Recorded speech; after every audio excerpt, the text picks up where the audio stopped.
About time for Brian K. Morris. I don't see Brian K. on here. How did my camera get on? What? Ah!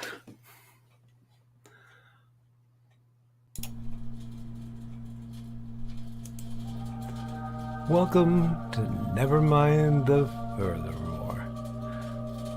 Wait a minute, this isn't right. That's more like it. All right, it's the time for the show for all creatives. Nevermind the Furthermore, your source for conversation, inspiration, and fun. With your host, Nicholas Anthony Tockert.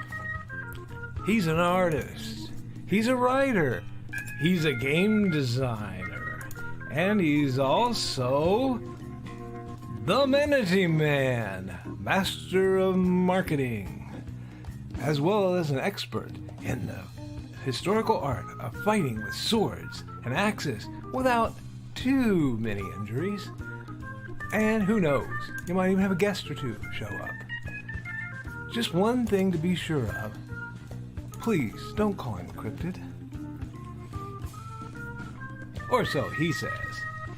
Anyway, it's just about time for the show. So grab a seat, grab a coffee, and enjoy.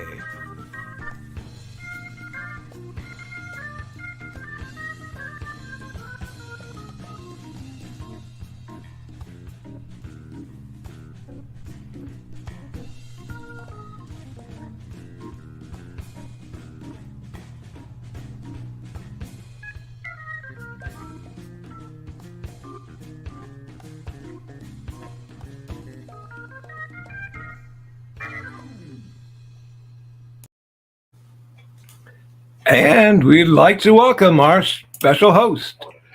Good morning, Nevermind! My God!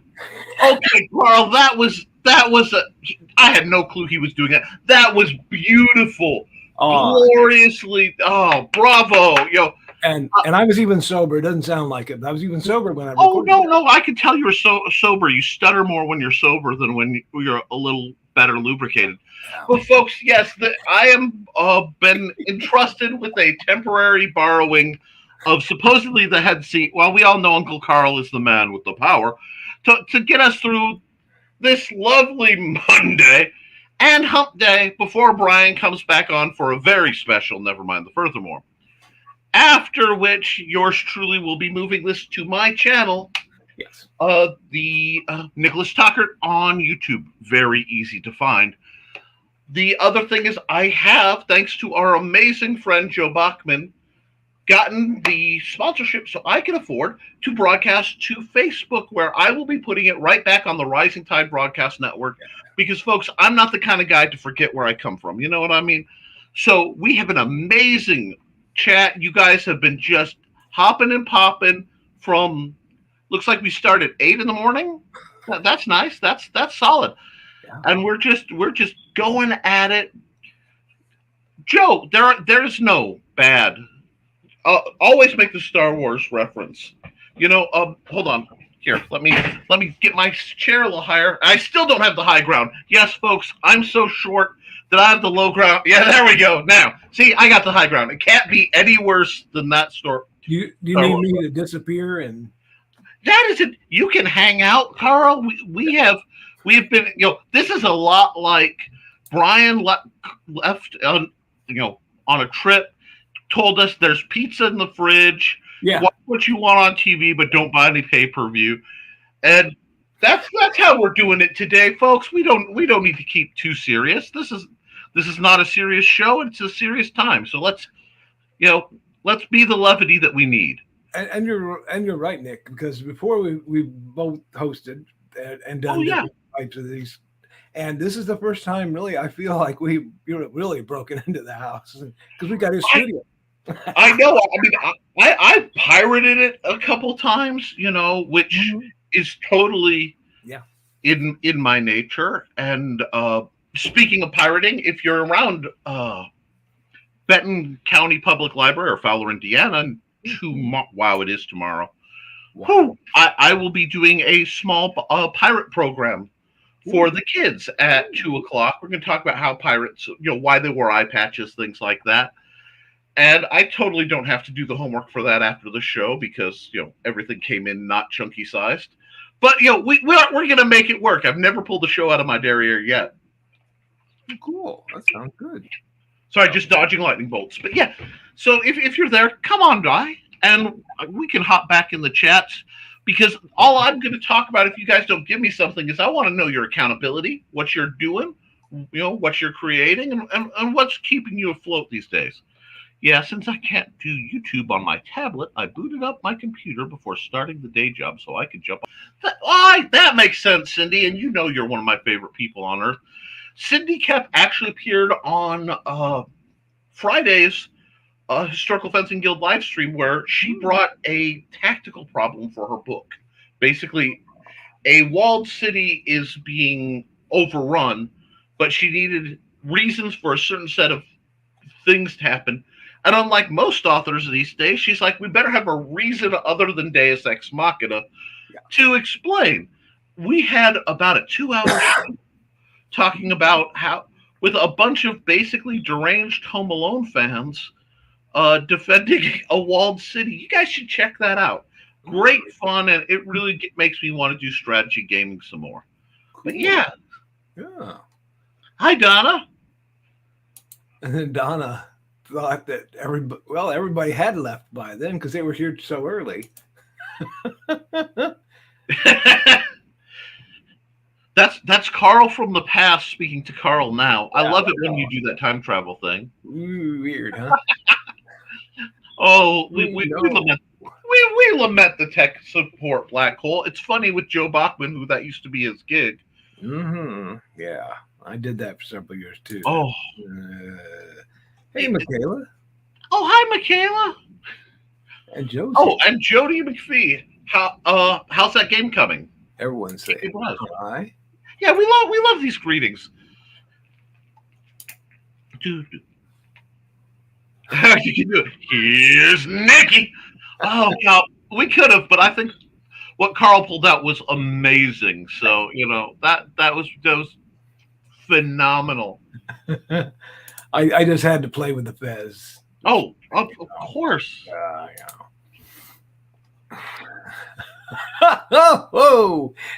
Yeah. Yeah, there are a few ways to learn to hate the human race faster than working customer service and tech support. Yeah. Mm-hmm. I agree. Ooh, new secret project? Ooh. So give me a Scoville scale on how spicy that's going to be, Michaela, because that I know where you can go, and you are the diabolically banned in certain farmers markets author. One thing, folks, if people try to give you the black hat, don't hesitate. Just throw that on, cock it to the side, and wear it like it's yours. Did you see the strip that I made for her? It was brilliant. And then I thought maybe we need a couple of those per hour. So for like Woodstock Dreams here, yes, we made a thing that said parental advisory on it. Nice. See, because it needs one anyway. Yeah, well, yeah, and that allows for educated, purchases.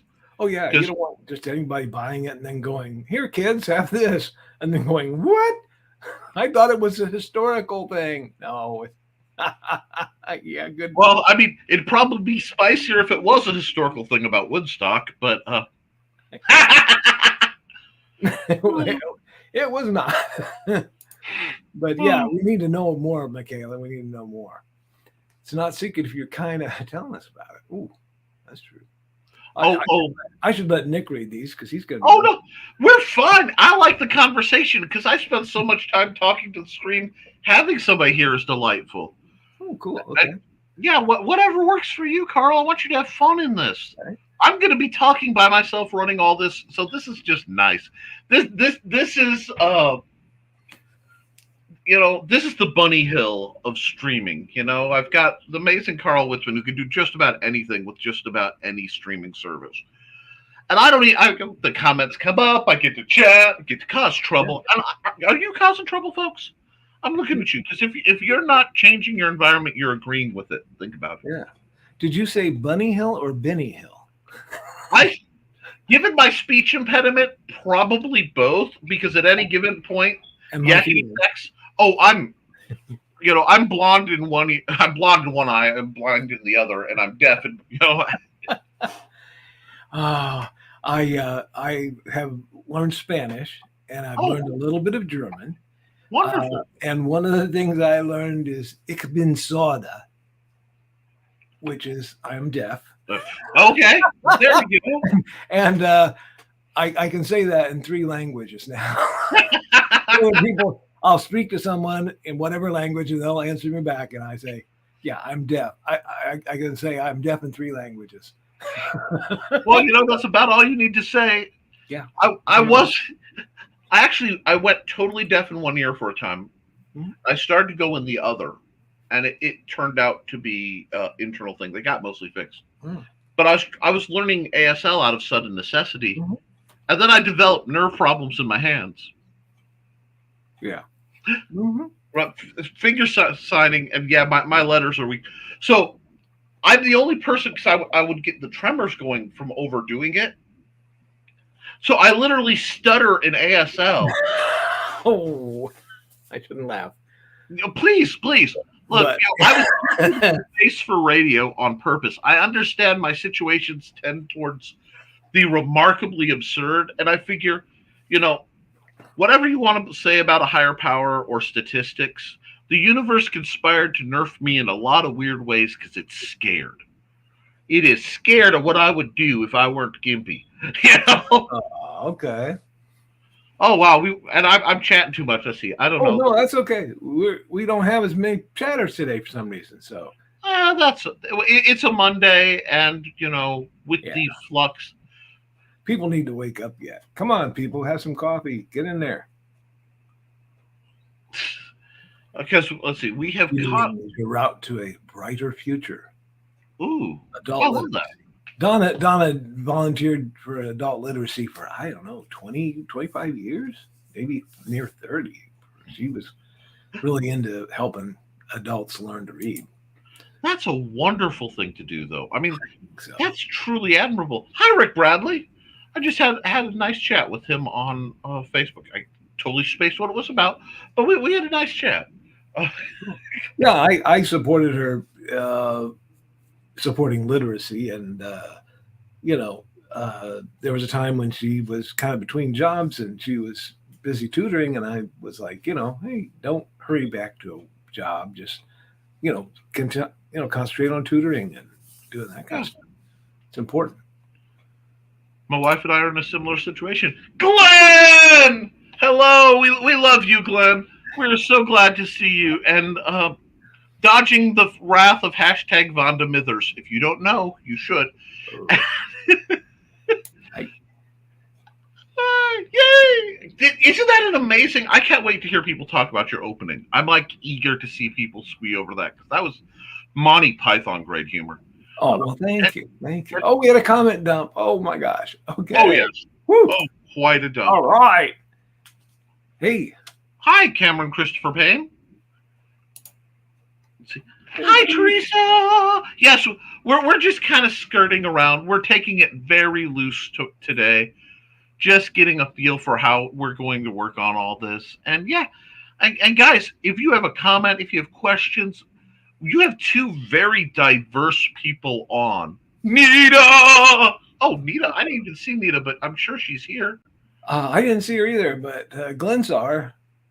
Glenn can tell things from far, far away. He's been to Easter Island, so he knows. Yeah, he knows about the feet. Everybody sees the head. Glenn's seen the feet. Now, yeah. Oh, God. Everybody's still greeting each other. Yeah. I've heard of them. Women use them, right? No, razors? Yeah. Wait. Actually, I was using razor for a while, and now I use one of those trimmers that pesters you every time you go on YouTube. Oh, okay. Freedom grooming things. Yeah. It works great. It really does. Take me 2 minutes and swoop, Oh, that's really cool. I go electric because again, you know, I'm much better than I used to be, but for a long time, the hand trimmers and a old style razor, there isn't enough toilet paper in the world for the dots. I just leave the beard. Once it started coming in gray, it'd be white one way or the other. But just let it go, right? Yeah. Let it go. Joe Dog. You want to talk about Joe Dog's derriere? That's a dangerous area to be hanging around. Well, see, it's much better when you're streaming because there's no smell-o-vision yet, so we can't be held accountable for whatever he does to keep the mountain smoky out there. But we love you, Joe. As tour guides say, and we're moving. You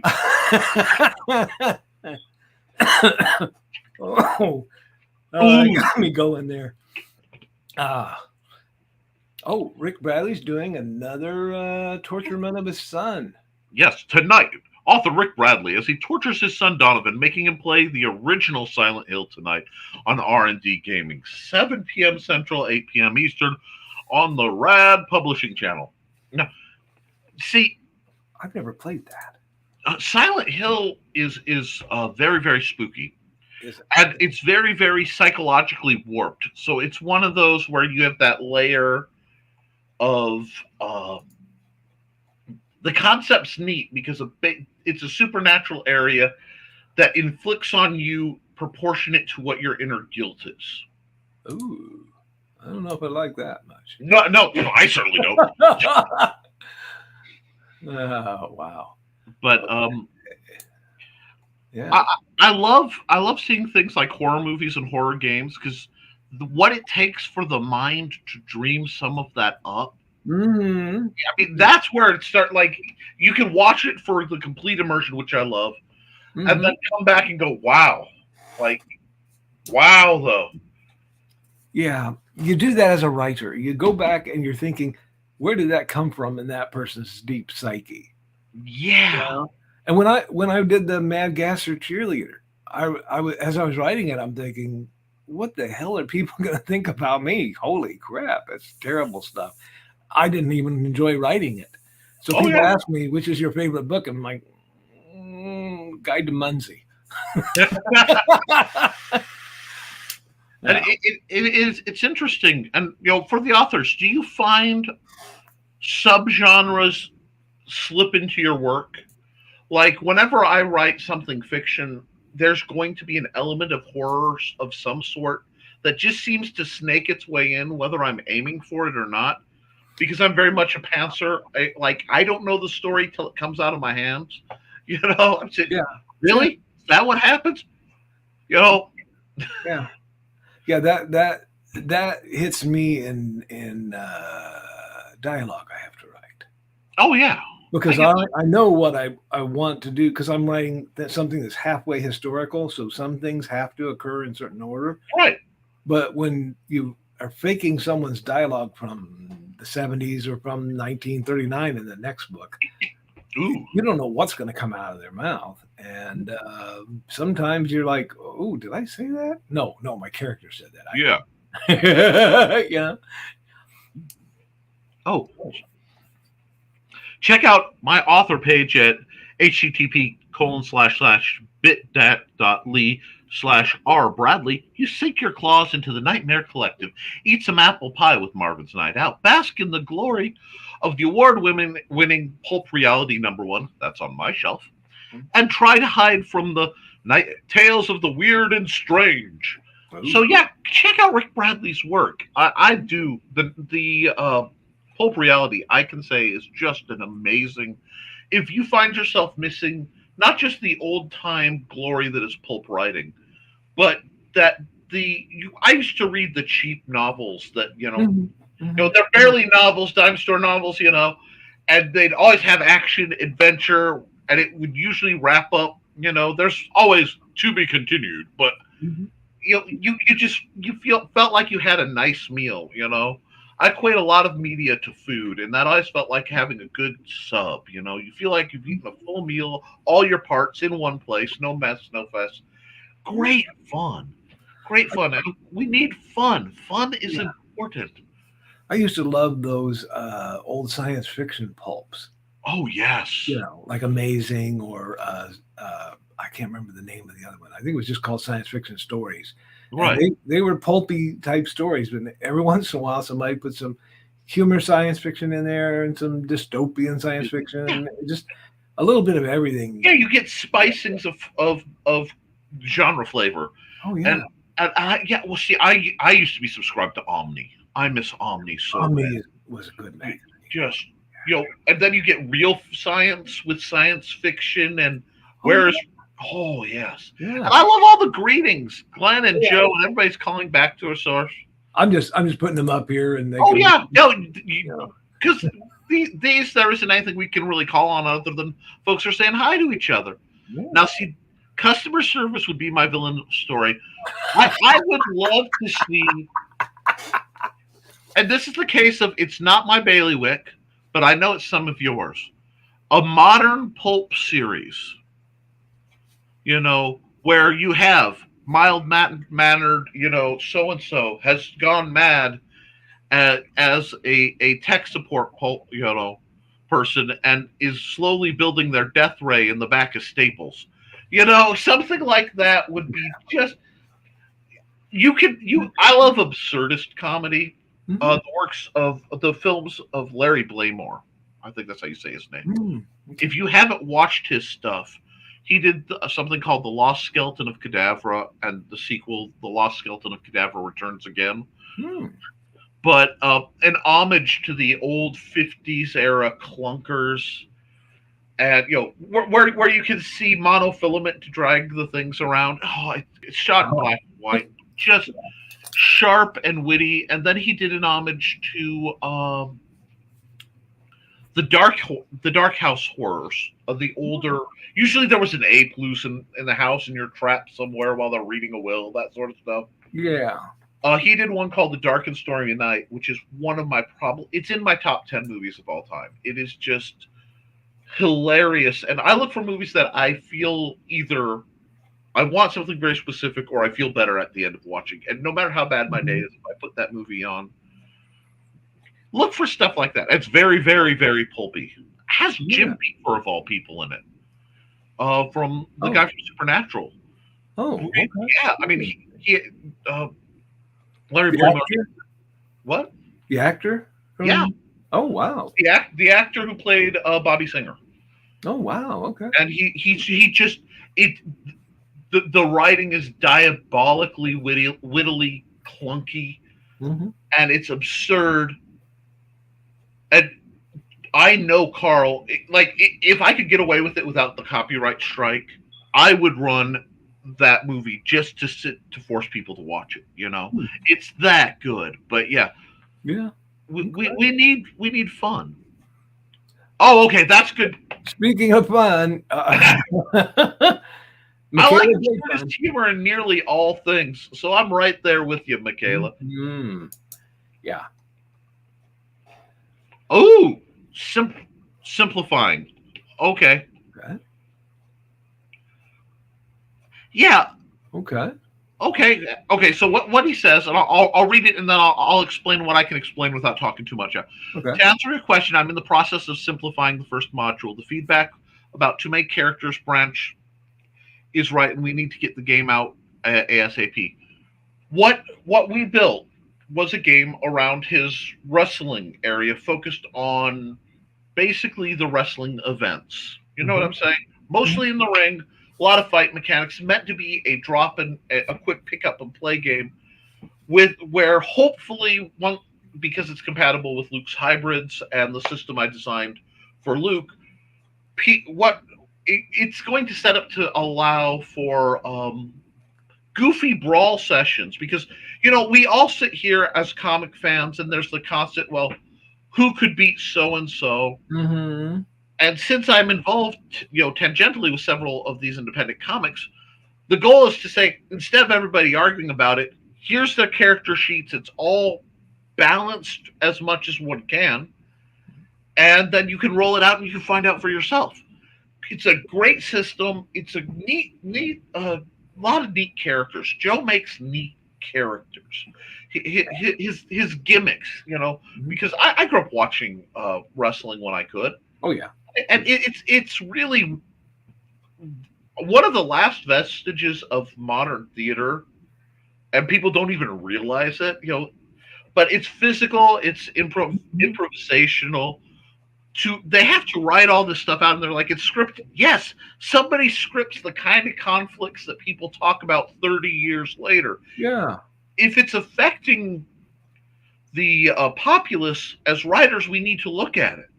And this is an argument I've had with many professors. We get very high tonal about writing. Mm-hmm. And then we reference Shakespeare. And it's like, no. The historian knows. Yeah. Shakespeare was entertainment for the masses. Everything started in a bed, a bar, or a brawl. Mm-hmm. I mean, you go through all of it. Yeah. There's, body humor, violence, betrayal. He was like, the streaming services of his time. Mm-hmm.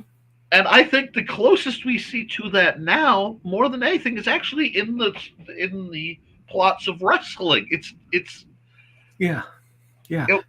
I remember a match when I was a teenager, probably, mm-hmm. and the old time wrestling, the local type thing you see out of Iowa here.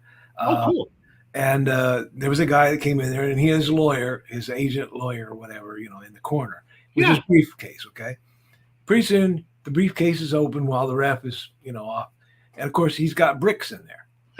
The wrestler grabs the bricks and bashes the guy, boxes his ears with the bricks, and then throws them back in the briefcase, and they close it. And, the ref, of course, doesn't see a thing. And I'm thinking later, years later as an adult, Trojan horse.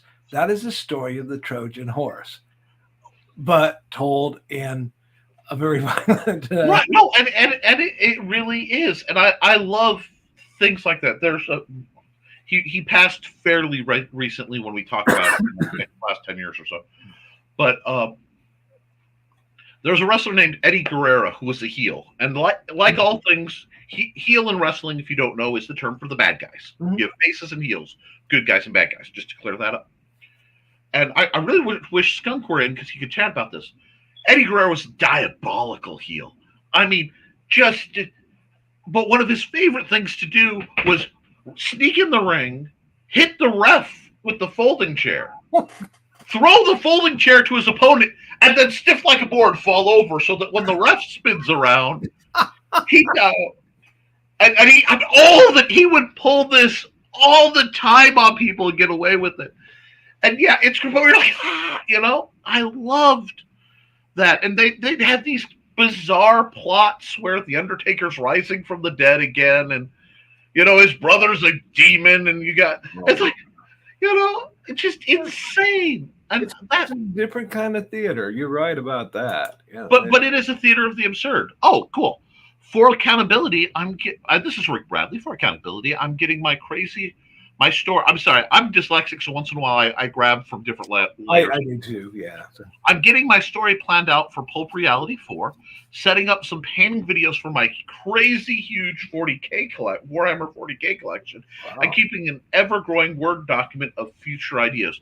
Wow, you've said so many things in this one sentence that I love. Looking forward to more Pulp Reality. I have unpainted miniatures. Everybody has unpainted miniatures. This week I was planning to do a video about making the wooden miniatures I use for my Big Stompy Robots game. That is cool. And yeah, jot your ideas down. Yeah. I probably have 10 or 15 different works in progress. My wife hates it because she gets to read them, and then she hits the end, and she's like, write more, and throws things at me. But it's like, I don't know. I don't know. I got it. I just walk in. Right now. Do you know how annoying it is? Yes. Yeah. Yeah. Oh, I think you mean stuttering. Oh, yes. I shouldn't laugh, but it's kind of cool to know that stuttering in ASL is possible. Need to use it in a story. Yeah. I'm kind of special. I stutter when I write. If anybody's seen my horrific Facebook posts, okay. Oh, thank you. Oh, Joe. Uh, Okay, everyone, stop typing. Yeah. No, see, I'm here for it. You know. Yeah. I think he's trying to play Mr. Basil today. And Yes. tell everybody to stop typing, thinking it's going to irritate our group, which it probably will. Yeah. And that's fine. We are here to educate and entertain and yep, that's why I said it. We know, Joe. Yeah. Oh, what's with the hashtag Mithers thing? That's a long story. I tend to hear. Well, you remember because you're the one who started it in part on Glenn. Glenn's asking the question. Yeah, I'm like, Glenn's trying to open a can of worms. Well, worms, or whatever it's called. See, I don't know. I don't know if Luke would consider it a betrayal because if you guys want to know what we're talking about, you just have to go through the often spicy nerd bacons because my buddy. My buddy Luke and I are of different political spectrums, and occasionally he forgets that, so we get going. But what's great is we can get going passionately and civilly, and we're still friends at the end of it. And that's the important thing. But yes, Vonda Mithers, yes. She's going to appear in at least one thing as a villain. There's also, I mean, like, it's been discussed. But let's see. Absolutely. Oh. I think that's a brilliant. Rick Bradley asks, what are everyone's thoughts on video games as a form of storytelling? Do you want to start off, Carl? I always played a video game that would have a story behind it, because otherwise you don't know where you're going. I mean, right. Wolfenstein, get out of the castle. Yeah. You have to get out of the castle, and you have to fight various villains to get out. Doom, everybody in your company has been turned into weird zombies and monsters. You have to fight your way out to survive. All those kinds of things. I think you really can't have a good video game without a story behind it, because otherwise, what are you doing? Right, and it's fascinating because I play. I'm very, very active with video games. Have been for a long time, and you have some aspects that you get in no other media. One of them is it's very difficult to be bad enough at consuming any other media that it affects the storyline. Mm-hmm. So even shooters, something like Halo. Halo has a huge lore that's been built around a game of that. At a glance, is shooting aliens. Yeah, but they give you different cutscenes, especially at the end, based on the difficulty you play it. Or in some games like the Castlevania series, you have whole different endings based on successfully accomplishing different tasks. So you get essentially a choose your own adventure. Mm-hmm. And it affects, because I think by investing your physically through your reflexes and stuff, representing the protagonist. I don't even want to say hero, because a lot of video games are not. Mm-hmm. So there's a type of investment in that character, I think, that's harder to get in some other media, even ones I love, like basic novels and comics. When it's done right, you really feel it's not Alucard who beat Dracula. It's you who beat Dracula. Right. You feel a part of it. Yeah, and that's I remember there was a YouTuber who used to take, and I don't know if it was Halo or Fortnite. He used to take cut scenes from there, and also maybe he recorded battle scenes that they had done. Yeah. And later would put music to them, and he put a story behind them. Yeah. And that was his YouTube channel. It was fake games they played. I'm like, okay. There are a lot of YouTube channels where they'll do that, or they'll use computer animation that's similar to the game style to retell a story. One of my favorites, referencing Halo again, is in the books, Master Chief the green armored guy in Halo Uh-huh. is remarkably effective. You know what I mean? He's sort of next beyond what you think action hero star capable. Hmm. But in the video games, not as much because it varies by player, and even in the cutscenes, not as much. So there's somebody who will take cutscenes from the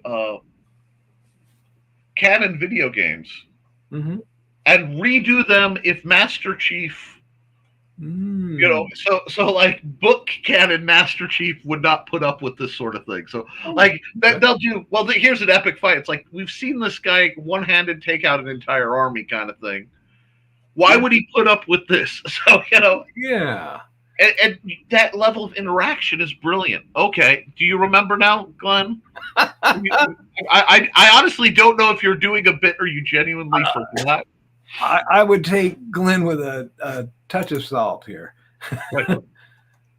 Oh, yes, Rick. Amen. Amen to that. Yeah.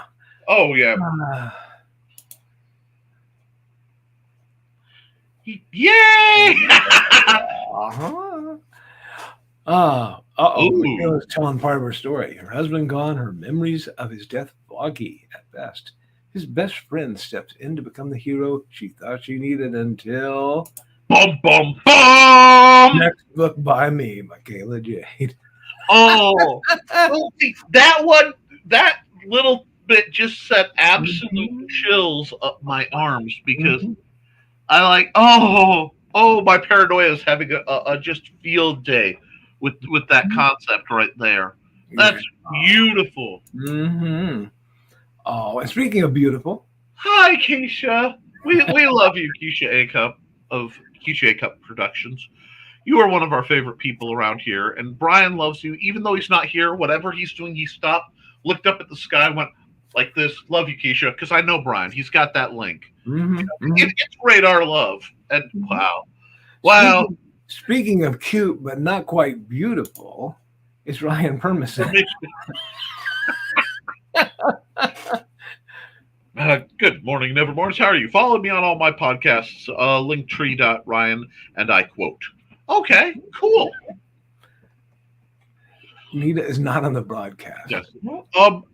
Because Nita is my boss on the other network, I fully expect her to be anywhere, everywhere, at all times.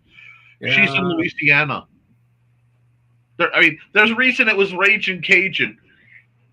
Metal not.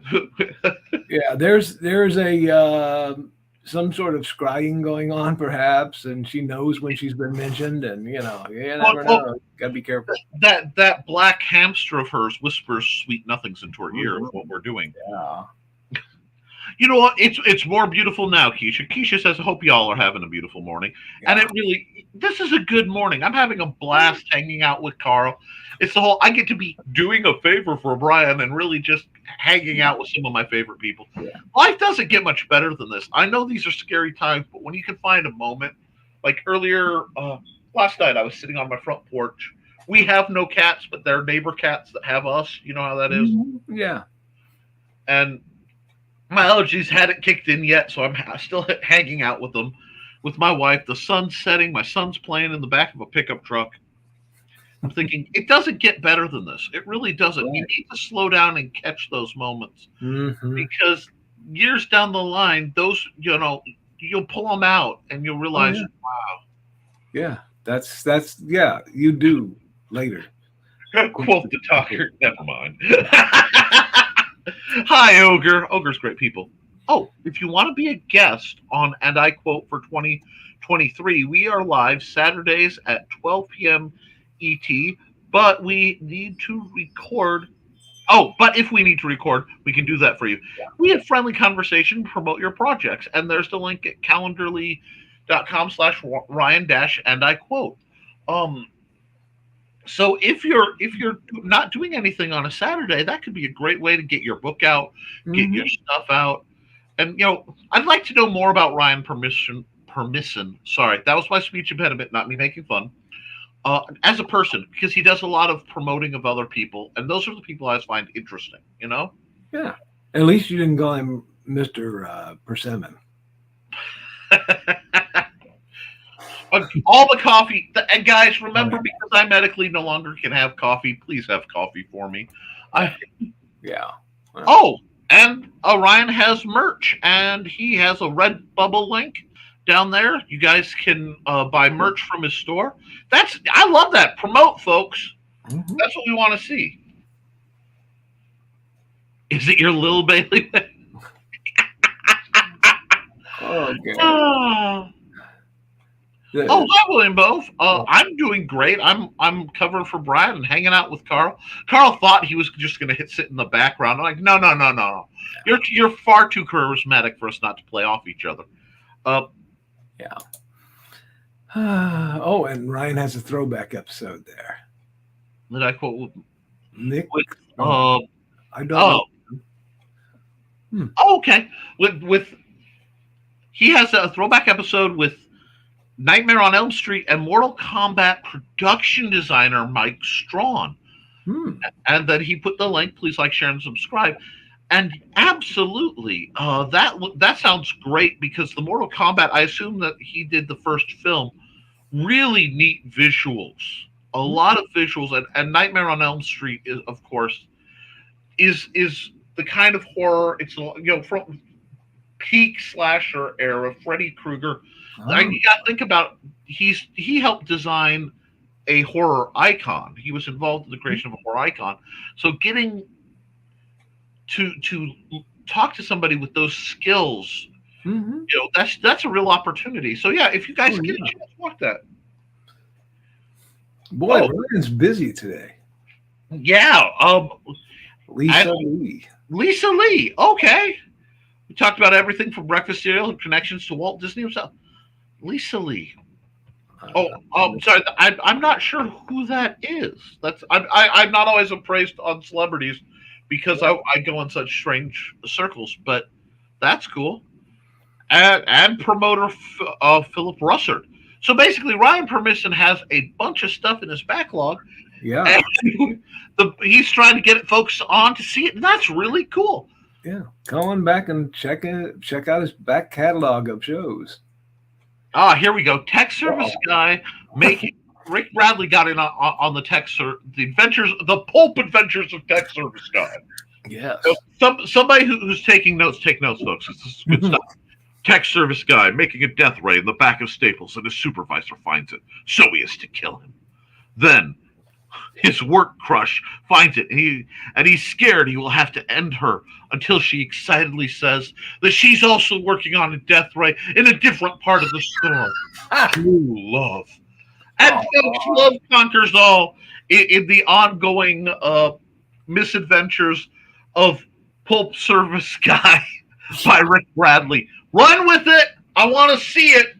At least Pulp, Pulp Reality number 5. That would be Pulp Reality number 5. Go for it. Go for it. Oh, and Ryan is out of here now. As usual. I am grateful for this community, all your support. Have a safe and productive day, everyone. That's right. Permission away. Yeah. And Clyde. What a tag out. Good morning, Clyde Hall, the elder statesman of comics himself. You guys he always, it's amazing to see Clyde Hall's breakdowns. It's very scholastic. Oh, yeah. And very thoughtful. Thoughtful and thought-provoking, and I like that mix. He makes me want to look at some of the comics. He doesn't go through every page, okay, which is good, because you save something for me. If I'm going to buy the comic, I'm going to want to, read it myself. But he makes me think about it by talking about the background and why I should think about reading it. So there's a couple he's done that I'm thinking I might pick that up. Yeah. And it's nice to see the different presentation styles. Good morning, gentlemen. And I use that term very loosely. I am a perfect gentleman. And so is Carl. Okay. and in other news, I've got a bridge in Brooklyn I'd happily like to put up for sale, to raise some money. No, brand new episodes of Back of the Cereal Box, your favorite cartoons, and my Lightyear review. I saw you. I saw that go by my feed. I haven't watched it yet, but you did mention that. Now I'm avoiding personally a lot of the reviews on Lightyear because I'm probably going to watch that with my son. Yeah. Yeah. And I am a guy who hates spoilers. You know, it really can ruin a whole series for me. Oh yeah. Yeah. But yeah, check out Back of the Syrian Black Box. Fun. And what have you been up to otherwise, John? I know you're always promoting stuff, but again, you know, don't just feel the need to dump and run. Sit in a spell. Tell us what you're doing. That's what I like to see. Oh, Ryan snuck back. He snuck back, and tonight they're talking about the Kenobi series, the future Star Wars. Uh-oh. Now, I have to finish that one. I've had trouble watching it simply because I'm familiar with the history, and it's a very dark time in the Republic by necessity. Mm-hmm. But that can be a little heavy on me and mine, so I have to, you know, ease my way through.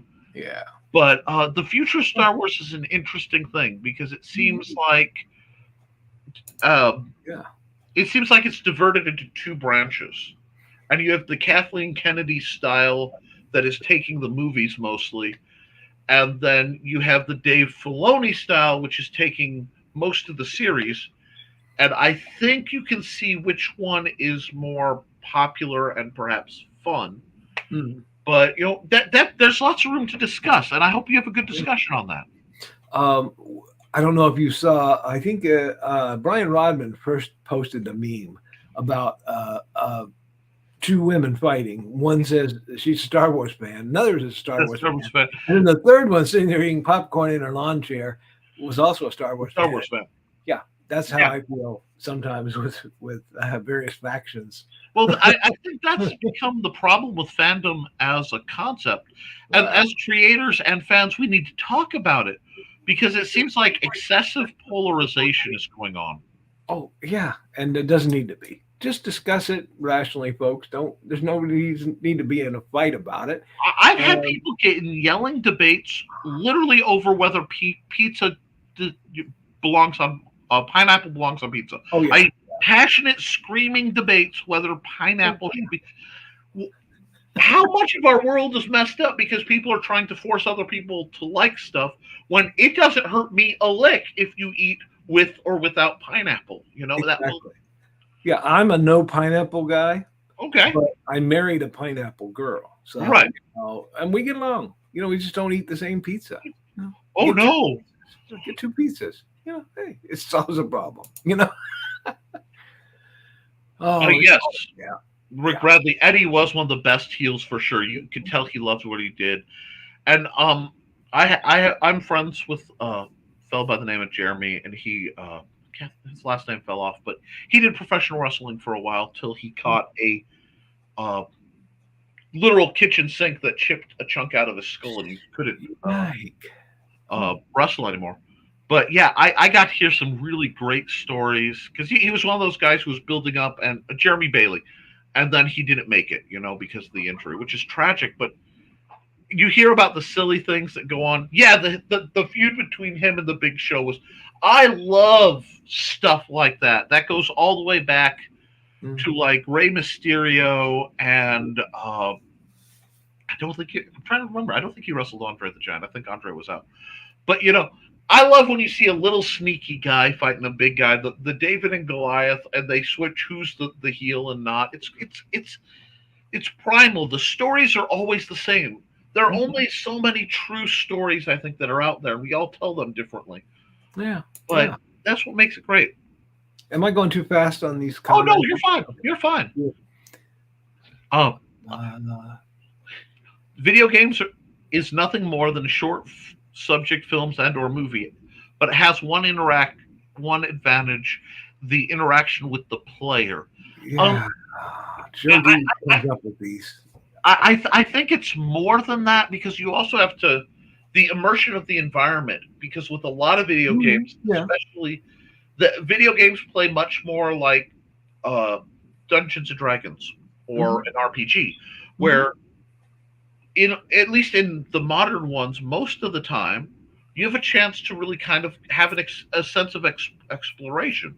Mm-hmm. I mean, if you went in my living room right now, there's a map, and it's about, this wide and about that tall because it's framed, of the Zelda overworld. The original Zelda overworld, because my wife and I both love that game. And even there, you had a sense of exploration and a sense of atmosphere in a very crude manner. And now that level of storytelling where you get not just immersed in the action, but being able to explore the world and find what they're not overtly telling you. Minecraft is another game. I play that with my son all the time and my wife. They didn't tell you anything of the story in Minecraft. There's nothing. They tell you how to build, but you find these things and you can puzzle out the lore behind it. It allows multiple channels of experience, so it can be, when it's done right, very broad. And I think we need more of that. I think we need to respect it as a medium more than just children's games. Yeah, for sure. Froggy is amazing. Tickle the algorithm, smash like, tingle the bells and subscribe, and then go get Frog G's title, Frog G Voodoo and Gods. It's amazing stuff. Hi, Frog.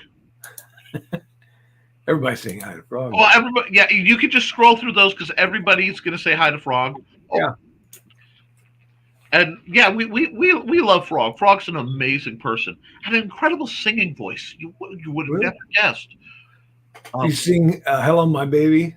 Hello, my baby. Hello, my honey. Hello, my right-thumb gal. Yeah. That will forever be equated with the Aliens movies because of Animaniacs to me. Good. Yes, Michaela. That's the kind of elevator pitch that makes Ryan pitch. But this is great. Want more Michaela Jade? Of course you do. Hop on over to authormichaelajade.com. Thank you, Frog.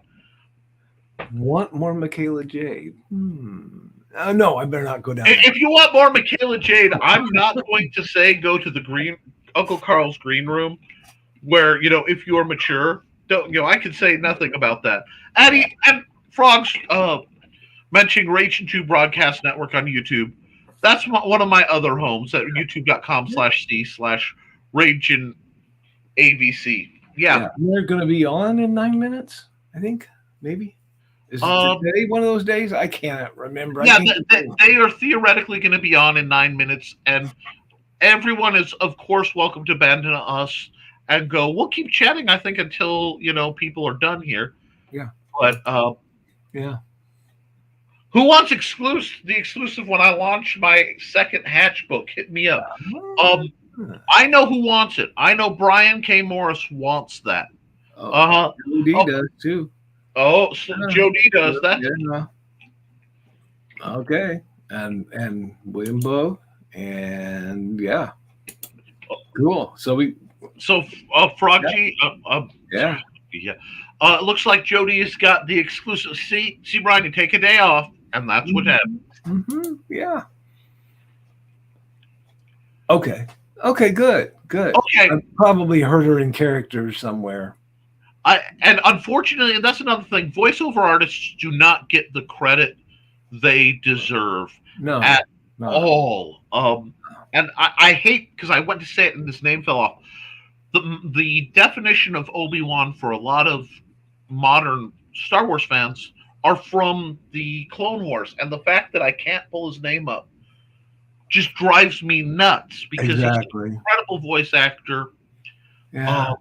Well, I mean, to me, if you ask me the best Batman, and I'm honest with myself, even though Adam West's Batman will always have a special prize, like to me, if I close my eyes and I think of what Batman sounds like, it's Kevin Conroy. Okay. It really is the animated Batman. He's done it through all the animated ones, through the Justice League cartoons. He really is, and I don't think he gets the credit. I'm trying to think. She did Rocky and Bullwinkle, and I think she does Lisa Simpson. I think her name's June. And yeah, she doesn't get the credit. I mean, well, Tara Strong's been almost everything in everything. She's amazing.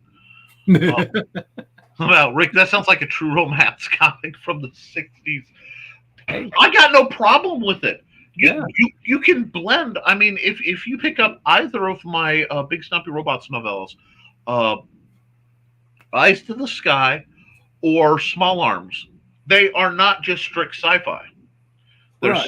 sci-fi, there's war, there's horror, both normal horror and oh my god, Mm-hmm. and you we diversity in genre makes a better product. It's like plywood; it's sturdier. Mm-hmm. So yeah, I love it, and there's nothing wrong with romance books. There needs to be, Oh yeah. When I was working on the Mad Gasser book, yeah, I was like, okay, keep your humor out of this, Carl. Keep your humor out of this. But there are times when funny things come up. yeah. I have to put them in there, and it's like a secondary joke, but it's nothing to do with the main plot. No, It's just like this funny thing happened, and people can laugh and release the tension because sometimes you build up, and it's like a roller coaster. You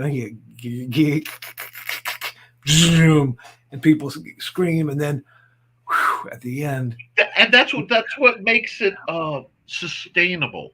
mhm, No yeah. force goes forever. Even in your writing, you have to break the tension to let you build it back up. Alfred Hitchcock, I love Alfred Hitchcock. He was he was the master of that, and he would do it a little bit in the program because I used to watch the Alfred Hitchcock Hour. Look, I can cosplay him pretty well. But Bum, bum, bum, bum, bum, bum. boom, boom. Oh. Yeah. Well, we got under 30 seconds, and I was off note, so we should be okay. Okay. But sorry, Brian, we got your copyright struck. But no. But he would have the wonderful commercial breaks, and I think I like those better. Where he's fishing and he's talking about something, and then you go to the commercial, you come back, and he's reeling. There's a mermaid holding the line, looking quizzical at him. You never. Yeah, those were hilarious. I love those. Oh. Yeah. Okay. John's making a. Go on. John must be getting a kickback from Clubhouse. No, I think he took over. I think did he take over? I'll bet he did. I'll bet he took over Clubhouse. Yeah. And he's saying all writers, podcasters, and content creators should join Clubhouse and participate. Participate even more because, like, I joined LinkedIn but didn't do anything with LinkedIn, and finally just dropped it. And same with Instagram. I'm like, yeah, whatever. But if you don't participate, then you don't get I participate a lot on Facebook and I get tons of comments back. So that helps, that really does. I have to. Hey, Donna chokes on her cigar because Nick called Uncle Carl a perfect gentleman. Here's the thing, Donna. There are how many billion men in the world? He was a good enough gentleman for you to marry him. He's got to be pretty darn perfect in your eyes. You're not fooling me. See, I'm married. I has a wife. And I give her the same kind of stuff like, Yeah. Oh, okay. No spoilers in your Lightyear review. Good. That's excellent. And check out johnpica.com. Okay. Yeah, he thought Kenobi was fantastic. Okay, that's good. I'm not sure what Glenn is laughing at. Well, we're funny. Well, there is excessive polarization happening. I blame social media for the rise of toxic fandom. I would add a layer of I blame in part the algorithms behind social media. Because you will find whenever there is a toxic diversion in anything, it is powered by people who profit from it. Either in power or actual authority or simply in money making. And the more divisions there are, the easier it is to assign demographics for targeted advertising. And I hate to put it that way because that sounds kind of conspiracy theory, but it's really there's not. I mean, this is right out. It's blatant. It's out in front of us. That's why most people don't see it. Well, and I blame the regular media for part of that. Oh yeah. The regular media, like you get I'm not even going to mention that particular network, but they're named after an animal. Yes. And begins with an F. And they polarize people and everything. And then, of course, your advertisers go, oh, hey, there's the people we want to advertise to. So, yeah. And see, the one thing we mentioned that I do strange things. And I do a lot of strange things when I'm trying to figure something out. And part of it is I'm kind of deaf. And I was sitting at, believe it or not, a Burger King. and said network was running. Mhm. And I'm really invested in studying like expressions, so-called micro expressions, things like that. Reading people. It was one of those things I really got into and I almost went into as a career. And if you turn off the sound on it and you just watch the portrayal, you see a mix. It'll go from smugness to disgust to fear to smugness, and what it tells you a lot of what's being sold. And it's not the product; it's the experience. And I watched them get ratings, so the other networks started. The big flashy, scary graphics. Everything is breaking news. Remember when breaking news was a significant thing? Oh yeah, yeah. Interrupt the day because Oh yeah. something happened. And I miss old news that was boring because it was informative. Here's what happened. Okay. Here's what else happened. Here's your weather. Here's your sports. The only thing they were biased on was a little opinion piece at the end where it was usually one guy talking about one opinion in a very clear way. Yeah. And Brinkley. Yep. I mean, those kind of things, Right. like a point counterpoint sort of Yeah, deal with fairness. absolutely. Fairness. Real fairness. What a concept. Yeah, yeah. I picture Walter Cronkite is turning over in his. Oh yeah, he is he is one of those untapped great natural resources. We build a turbine around that. We can power the East Coast easy. Yeah. Just launch it. Hey. Yes. Okay, I got Froggy's launching September 17th, so write that down. Sign up now for Froggy's Voodoo Gods and Magic. Launching on Indiegogo projects. I'll try. How can you read all that? But people, take a screenshot. Yeah. You're Froggy, if anything, guys, sign up. That there's no when you sign up to follow things, there's no financial obligation, but that affects the algorithm of the company that's putting it out. Yeah. And even if you don't want to buy it, Froggy has promoted just about everybody in the universe. Mhm. The man, he and Cindy Cat basically race for who can promote more people, so they definitely deserve at least your attention. If it's not your jam, no harm, no foul. I don't promote things that, I try not to promote things that aren't my jam. But if I do, I'll say, this isn't my jam. But Froggy is just an amazing person, so please hook him up. Oh, yes. Okay, now, John, the best wrestling storylines are happening in the WWE women's. No, always. Because the women's wrestling doesn't get as much overt fan loyalty. And what a lot of it is very, look, these are attractive women rolling around. Let's be honest. I'm not going to. A lot of times the storyline is better because they have to put more layers. And I'll say it, a lot of times because they can't rely on I'm a big guy, so I can do the feats of strength. They have to do more elaborate feats of wrestling. Mm-hmm. So I've watched a lot of women's wrestling as a sport, and I'm actually trying, because I think women martial arts aren't presented enough, and they aren't welcomed enough in those communities. Which is why I'm in the process right now of building a panel for a later Historical Fencing Guild show, where I'm going to just basically host it and try to stay out of the way and let the female fighters I know talk about their experiences, what they've gotten from it. Because I've trained probably in a 2/3 where I've trained 2 women for every 1 man I've trained. Wow. Okay. Because I specialize in people who who've either endured some type of trauma or have a physical limitation. And I started out training women because in the group I was in at the time, which was a subgroup of another, they were actively putting aside people who either weren't peak physical or they were women or they were people of ethnicity or religion or whatever. Sure. And they weren't training them because they wanted what would reflect best politically in the game. And being that I don't think that way, I'm like, anybody who wants to learn, let's learn. Yeah. So that's what I find representation being important, and it's really cool. We have a problem here. I'm not sure if I should put this next comment up or not. Okay. Wow. The show's a lot better than the usual guy. Would you take over the show around July 6th? That might become. Yes, folks. I will. As a reminder, we're getting to the. Hi, Brian. We're trying to keep your house warm. Yeah. Who wants most of the time? You have a chance. You guys are doing great. I'm so proud of you both. Much love from Buffalo. Much love to you, Brian. We love you, buddy.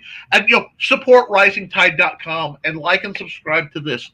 Now, what Brian is talking about, in case the news hasn't hit you, is Nevermind the Furthermore will be making a channel jump, in that it will be going to the NICHOLAS TOCKERT channel on YouTube. And I will then be hosting it with the ability to bring up the comments by myself. For now, at least, we're keeping the same schedule: Monday, Wednesday, Friday, 10 till whenever. And we will be closing down pretty soon because Nita does scare me. Yeah. But that will start July 6th.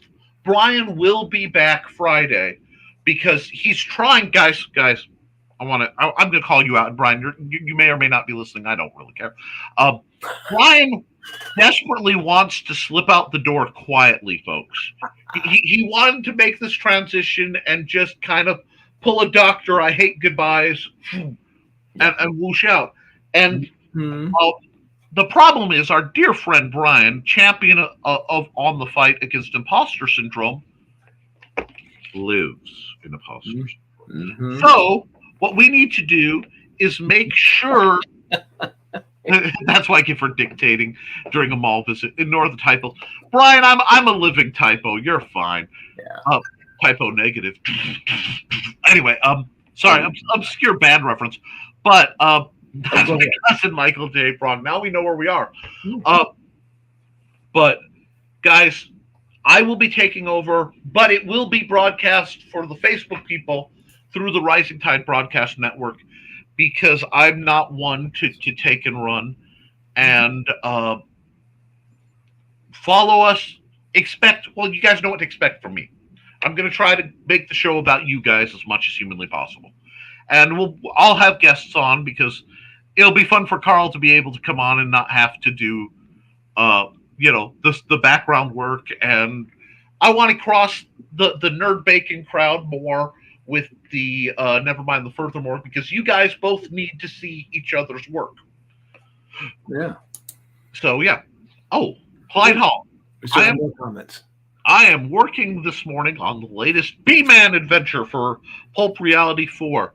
Recently turned in my novella edition to Captain Hawkland: The Lost Adventures. Ooh. Check out all the goods from Stormgate Press. Folks, I've said it before. I love Stormgate Press. I love the Pulp series they're doing. It's real easy, and I can make it simple for you.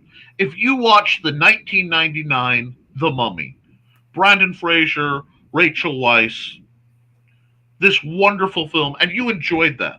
If you watch Sky Captain and The World of Tomorrow, and I can't not say it that way, and you enjoyed it, or The Rocketeer, and you enjoyed it, go to Stormgate Press, buy the Pulp Reality stuff. Mm-hmm. It's just that good. It really is. It's just fun content. Oh, yeah.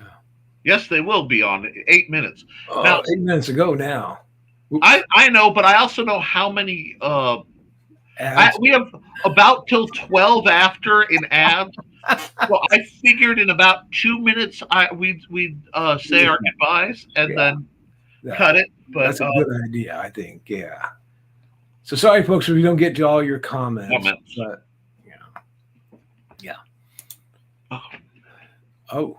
Cursed by voodoo priestesses, Jeremiah must undertake a quest by death itself to kill a god to restore his humanity and save the woman he loves. Yes, Jeremiah was a bullfrog. And you know what? He was a friend of mine.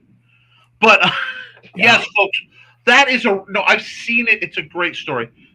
Thank you, gentlemen, for the Comic Book Spectrum Show shout-out. Thursdays, 6 p.m. Eastern, 7 p.m. Central. Join us for reviews, pop culture views, and comics news you can use. Yeah. I got through that whole thing pretty straight. I'm happy with that. No, that is a great show. Oh, and Frog G, Amazon.com, Mr. Nicholas Anthony Tockert.